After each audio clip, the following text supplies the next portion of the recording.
The only step remains in the integration between CO and FI is the account determination for intercompany clearing accounts, which we can see in implementation guide screen.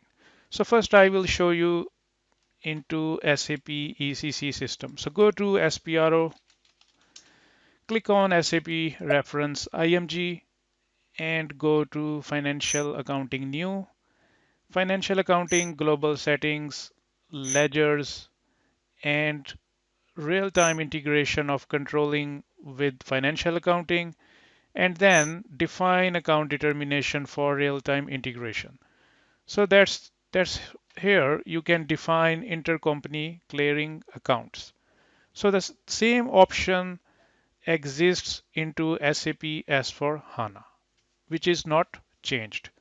So go to SAP S/4HANA, go to the transaction code SAP SPRO, SAP Reference IMG, Financial Accounting, Financial Accounting Global Settings, Ledgers, and then integration of controlling with financial accounting, and then define account determination.